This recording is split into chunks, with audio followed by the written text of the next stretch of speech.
Lepo pozdravljeni. Mestno občino Krško v naslednjih desetletjih, ko je načrtovana gradnja drugega bloka jedrske elektrarne, čaka nov razvojni impuls. Predvsem zaradi bistvenega povečanja prebivalstva. Po ocenah gre za med 5 in 7 tisoč ljudi, ki bodo potrebovali stanovanja, šole, vrtce, pa tudi prometno in komunalno infrastrukturo. Projekt drugega bloka jedrske elektrarne Krško bo v ospredju že od letošnjega leta naprej, je prepričan Miran Stanko. In sicer najprej umeščanje v prostor, kasneje pa izzivi glede samega prostora in pripravljenosti občine, da ustreže oziroma da zagotovi vse potrebne prostore, ki so pomembni ali pa potrebni za to, da tukaj dobimo cirka 5 do 7 tisoč novih prebivalcev, da umestimo nove kapacitete vrtcev, šol, gospodarske javne infrastrukture, ne nazadnje tudi zadostno število parcel za to, da lahko ljudje gradijo individualne hiše. Do takšnega povečanja prebivalstva, torej med 5 in 7 tisoč novih prebivalcev, bi lahko prišlo v naslednjih 10-15 letih, ocenjujejo na mestni občini Krško. Sicer je pa treba biti kot občina pripravljena na vse te izzive, ki sledijo takem povečanju prebivalstva. Veliko je tudi še različnih drugih projektov, ki smo si jih zamislili in zadali že v preteklosti, če omenim samo bazen v Krškem, ki je dolgoletna želja naših občanov, in pa seveda še cela vrsta manjših infrastrukturnih projektov, ki so pred nami. Na vprašanje, kakšen plan B ima občina, če bo ljudstvo na referendumu zavrnilo projekt JEK2, krški župan Stanko odgovarja. Kupovali bomo sveče. Prepričan je, da druge možnosti nimamo. Lahko postavimo še par elektrarn na Savi, ampak to pogovorimo o 3 do 5 elektrarnah na Zgornji Savi, na Muri ni govora, da bi karkoli postavili. Če vemo, da v letu 2030 do 2033 ugašamo termoelektrarno TEŠ, se pravi TEŠ 6, da nam zmanjka ogromno energije in da praktično druge možnosti kot to, da si najdemo nek stalen vir, ki pa je pred nas realno samo jedrska elektrarna, ga ne vidim. Po Stankovih besedah je uspeh morebitnega referenduma odvisen tudi od tega, kako bo oblikovano samo referendumsko vprašanje. Če bodo postavili vprašanje, ali želite jedrsko ali ne, in jo pospremimo še z mnogimi, ki imajo v tem interes, se pravi, ki so negativno nastrojeni, potem referendum definitivno ne bo uspel. Če pa vprašamo, ali želimo imeti elektriko ali ne, potem bojo pa ljudje rekli da, se pravi, odvisno od vprašanja. Na novinarski konferenci so predstavili tudi lanske in letošnje naložbe. Stanko leto 2021 sicer ocenjuje kot uspešno, saj so bili uresničeni številni načrtovani projekti in investicije, za katere so skupno v proračunu namenili 19,5 milijonov evrov. V četrtek je močno neurje s točo zajelo tudi območje občine Sevnica. Povzročilo je večjo materialno škodo tako na stavbah javne infrastrukture in zasebnih objektih, kot tudi na poljščinah in v vinogradih. V intervenciji so sodelovala 3 gasilska društva oziroma skupaj 45 gasilcev z 8 vozili. V krajih Tržišče, Škovec, Trščina in Pavla vas je meteorna voda zalila nekatere ceste, poplavila kleti, toča je poškodovala nekaj streh ter uničila poljščine in vinograde. V osnovni šoli Tržišče je poplavilo kletne prostore, voda je zajela tudi bencinsko črpalko v Tržišču. V soboto so v starem mestnem jedru Krškega tudi uradno odprli čebelarski regijski center, ki je nastal v okviru posavskega projekta Čebelarski mozaik. V regijskem čebelarskem centru, katerega skupna vrednost znaša 220 tisoč evrov, vključno zunanjo ureditvijo, je laboratorij za analizo medu in voska ter razstavno-prodajni prostor s čebelarsko opremo, katerega naj bi predvidoma odprli v drugi polovici poletja. V njem želi Čebelarska zveza Krško razvijati čebelarski turizem, privabiti k čebelarstvu tako otroke kot tudi starejše, skrbeti za že obstoječe čebelarske krožke ter vzpostavljati nova sodelovanja. E-Posavje TV praznuje 10. rojstni dan. Pogovarjali smo se z dolgoletnimi ustvarjalci naših oddaj. Katarina Prelesnik je bila novinarka in voditeljica Posavskega tednika. Janja Starc je vodila oddajo Mozaik obrti in podjetništva, Boštjan Arh pa v vlogi Tinčka že skoraj desetletje vodi Meh za smeh. Poglejmo, kako se spominjajo svojih začetkov na naši televiziji.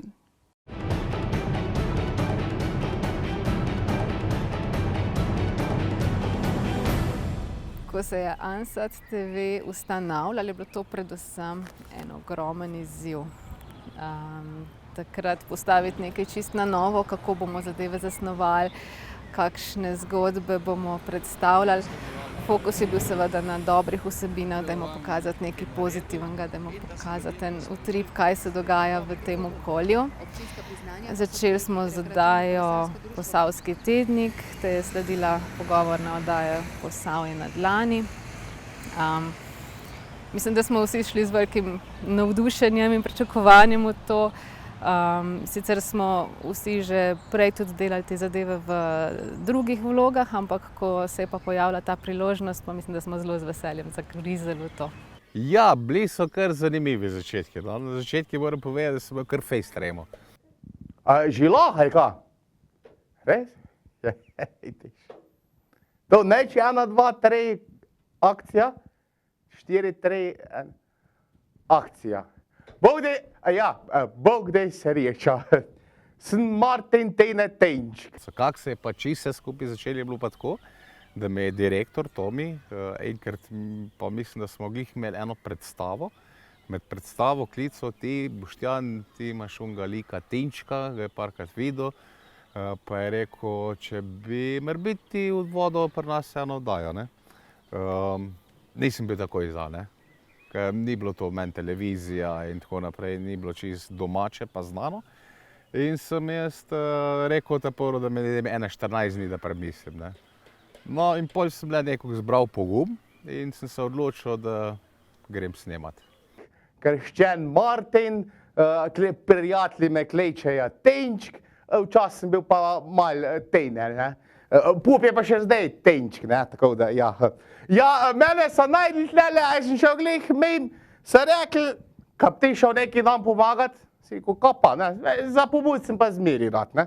Začelo se je, mislim, da leta 2014, začetku leta, ko sem z vašim direktorjem, takrat Ansat TV-ja, se pogovarjali, sicer bilo je tako bolj v hecu rečeno, ti bi pa lahko imela kako gospodarsko oddajo in evo, je takrat ratalo, tako da se mi zdi, da smo maja posneli prvo oddajo, Mozaik obrti in podjetništva. Cirka 10 oddaj je bilo na leto, kar poleti ni bilo, to so bile mesečne oddaje, pogovorne, v studiu, urne, enourne. Mislim, da je bila vsaka edinstvena, no, zdaj nekaj ne bi mogla izpostaviti.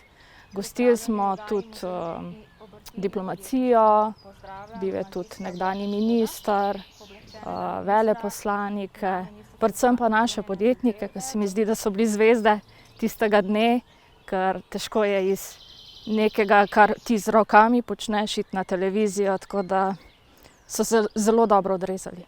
Spoštovani gledalci, drage gledalke, lepo pozdravljeni v tedenski informativni oddaji Posavski tednik, ki bo za vas spremljala dogajanje v posavskih občinah in jo boste lahko spremljali na televiziji Ansat TV. Na začetku, ko še nismo imeli postavljenega studia v taki obliki, kot mora biti, smo improvizirali. Pa smo se postavili zunaj ali v park, ali našli smo vedno neko zanimivo lokacijo z neko referenco na vsebino, ki smo jo pripravljali. In potem smo se postavili ven in smo snemali. In vem, da večkrat je bilo treba to snemanje ponavljati, ker se zmotiš ali pa rečeš kaj, kar mogoče ni bilo tam napisano. Ampak na koncu nam je uspelo sestaviti tiste naše oddaje, pa smo bili tudi zelo ponosni na izdelke, ki smo jih pripravili. Veseli smo bili tudi, da so nas ljudje lepo sprejeli, da so nas kmalu začeli prepoznavati.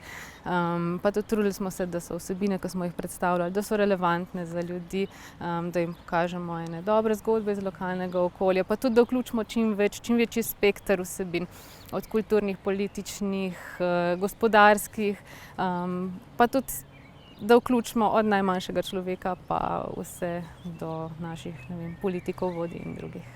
Prve zadeve smo snemali v studiu, na green screen se reče, ne, na zeleno platno. In na začetki so bili, ja, kako sem že rekel, kar fejst tremo, no.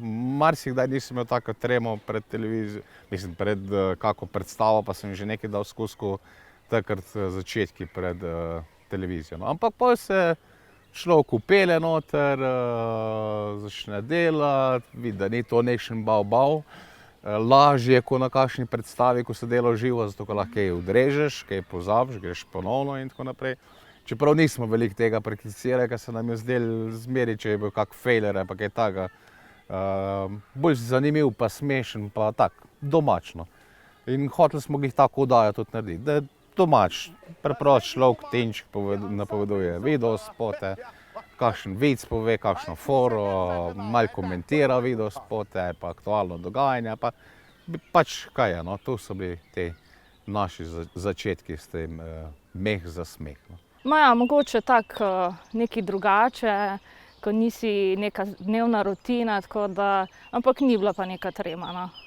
Ker smo bili sami domači, skoraj da ne v studiu, sami poznani, tako da ni bilo neke treme.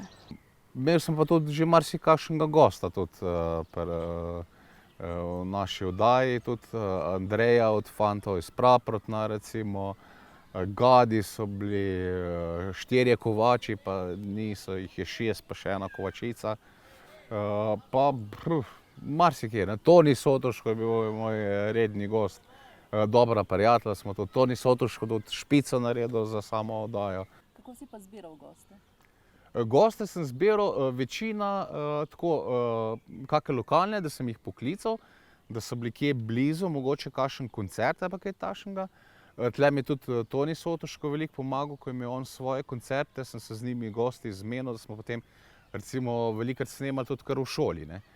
Našo oddajo smo sceno postavili, kamere, in ko so imeli oni v bistvu koncert, ali so pred koncertom pa po koncertu odšpilali, in sem jih jaz potem gostil v studiu, ne. Veliko teh lokacij, no, sploh z Bojanom Žičkarjem smo veliko hodila v bistvu po terenu, pa imela teh zunanjih v bistvu nekako oddaj, no. Ja, moj prvi intervju z dr. Tadijom Tirkom je bil doživetje.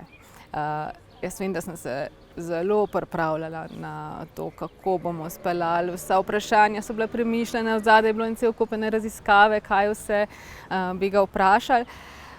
Moram priznati, da sem bila precej nervozna, ampak hkrati velika pohvala in poklon dr. Tirku, ker on je bil teh zadev vajen in je tudi vedel in je bil zelo prijeten in hvaležen sogovornik in se je točno zavedal, da bo zadevo speljal brez težav, in njemu je tudi uspelo, da sem tudi jaz posledično izgledala bolje, kot sem mogoče se sama pri sebi počutila.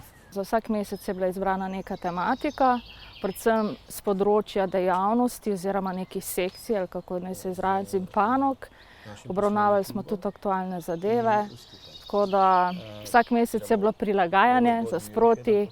Ponavadi so bili tisti, ki so nastopali v oddajah, obrtniki, naši podjetniki. Malo smo se res fokusirali, da bi predstavili čim več dejavnosti, tudi poklicov, da bi mogoče tudi na nek način mlade nagovorili. Vedno se je pa pojavila kakšna aktualna zadeva, tako da je bila tudi aktualna tematika. Ne vem, davki in tako podobno. Anekdot je bilo veliko, no. Moram reči, da kar veliko, več, kot sem pričakoval. Ja, en gospod me je stalno iskal na sedežu prej še Ansata, zdaj na E-Posavja, in zmeri spraševal, kje živim, kaj delam, kdaj bom tam, ne.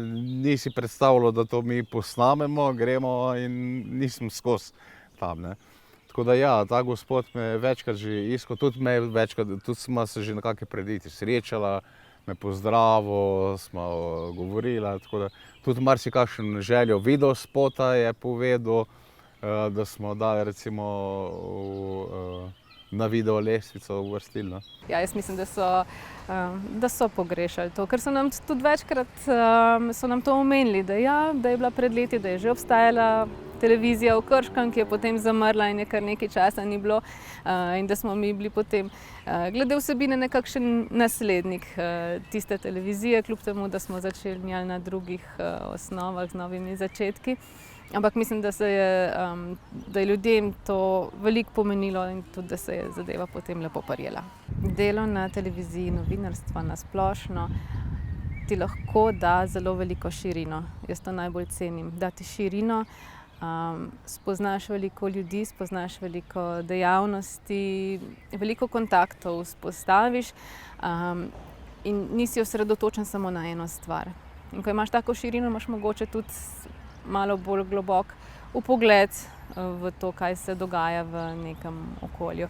To mislim, da je največje bogastvo tega poklica. Tako da je to tudi tak lep poklic. Vsakem godi, ne. Vsakem godi, da ga malo pozdrav, malo pohvali, sploh če so pohvale. No, tudi sprejemamo grajo, ne rečem, tudi sprejemamo grajo čas, kaj takšnega, ne vem, kakšen videospot. Želeli bi si, tudi pismo so enkrat dobili tega dolgo nazaj, kak mesec nazaj, da bi si želeli več starejših videospotov, ne. Ampak problem je teh starejših videospotih, da ni dobre kvalitete, zato delamo na tem, da so novejši, da so boljša kvaliteta, ker zdaj se digitalna televizija, HD in tako naprej, ne. Ker oni so stari posnetki, pa analogni, zvok je slab, slika je slaba. In se malo izogibamo teh videospotov, no pa tudi težko jih je dobiti, oziroma večina je to nekje doma nekih hranijo, ni to na spletu dostopno, tam, ko mi pobiramo v bistvu naše gradivo, ne. Verjetno še ponavljate te oddaje, se mi zdi, ko včasih doreče, sem te videl na televiziji. Sem rekel, ja, to je že izpred let nazaj posneto, tako da še vedno včasih, pa radi so se videli tudi sami na televiziji. Zanimiva izkušnja, zelo zanimiva, nekaj drugače. Pa kaj se mi zdi, da na lokalnem nivoju so televizije veliko bolj pomembne za lokalne prebivalce kot na nacionalnem nivoju. Zelo sem vesela, da je nekdanja Ansat TV, danes pa je Posavje televizija še vedno uspešna. Veseli me, da že 10. obletnico praznuje. To pomeni, da so bili tako trdni temelji kot delo, ki se je nadaljevalo uspešno in dobro, in upam, da bo tako tudi še naprej. Vse je še v božjih rokah, bi Tenčki rekel. Bog ve, kaj bo, no. Ja, ne vem, upam, da bomo snemali še fajn, no, da se bomo fajn imeli, da bomo imeli fajn oddaje, da še kakšne goste kdaj povabimo, da bomo nadaljevali tako, kot smo, no. Da bo oddaja še vedno zanimiva. 10. obletnico bomo praznovali jutri v Kulturnem domu Krško, in sicer ob 19. uri s stand-upom Saša Hribarja, Tilna Artača in Jureta Mastnaka. Vabljeni, da se nam pridružite, vstop je prost. Za konec pa poglejmo še na splet oziroma preglejmo najbolj brane novice na našem spletnem portalu eposavje.com.